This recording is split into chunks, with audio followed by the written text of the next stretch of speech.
As pretty much everyone knows by now, it's a sad day, especially on the right side.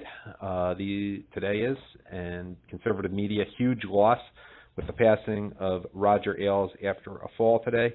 Eddie Scarry at the Washington Examiner has been covering it, and he joins me right now. Eddie, how are you? I'm good. Thanks for having me. All right. First, let me give you a chance to make some sort of obit about Roger Ailes. I don't know if you knew him personally or what your thoughts are right now, but let me give you that chance at least. No, I didn't know him personally. I never met him. My relationship with Fox is actually very limited, as is the case for the vast majority of media reporters in general. It's a very tough place to get anything really out of, and that was particularly true under him. But I acknowledge, just like everyone else who's ever paid attention, that he created this network, Fox News, pretty much in his image, changed the shape of politics in America, and it really distinguished his network from anything else that was on TV or really in news. It was very much created in his image. It was a very cohesive product. Still remains. There have been some changes that people might have noticed since last year when he was fired. But still, it will probably, I believe, remain a big force in politics well after he's now gone. Was it part of your decision to pursue journalism in your own career? I mean, you're a young guy, I guess. Fox News, you sort of, as you grew up, always sort of maybe took it for granted. I don't know. I mean, was it a big part of your decisions to pursue what you did?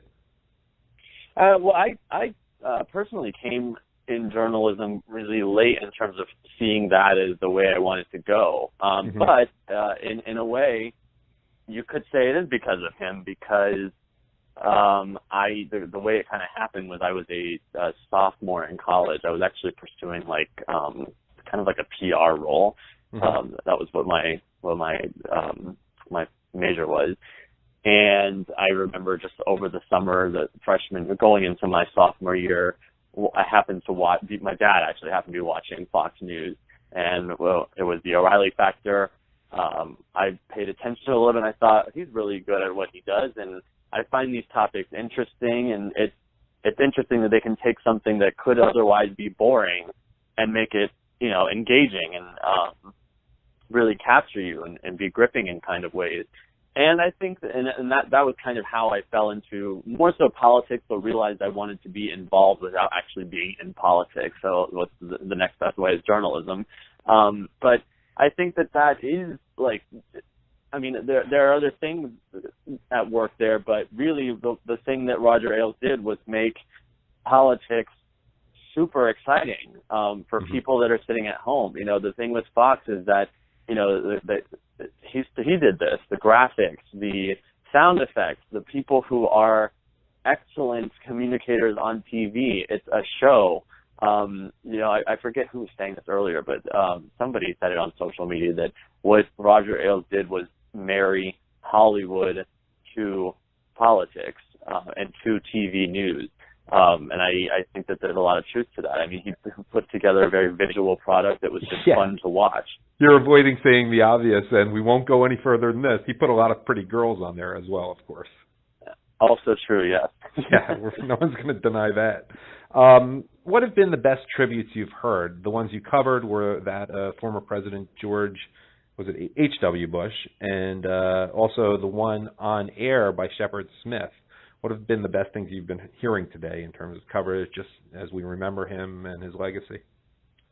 Well, I would actually be most interested to hear what Bill O'Reilly, would have to say about what Bill O'Reilly would have to say about Roger Ailes, because one, he did seem to admire him just based on public comments, but he also, knowing from what I know, also someone that I don't know personally, I don't know Bill O'Reilly personally, but what I know about him and what I've read and the person that I would see on TV, as much as he admired Roger Ailes, it wasn't this kind of sycophantic, suck up kind of thing. So I would be really interested, and I think there are other people actually at the network who came across like that in big ways. I think Sean Hannity kind of, I believe he's genuine in his admiration for Roger Ailes, but it just always kind of came across. It's always kind of come across a little bit too much. But so I'd be interested in what Bill O'Reilly has to say. I'd actually be really interested to hear what President Trump has to say.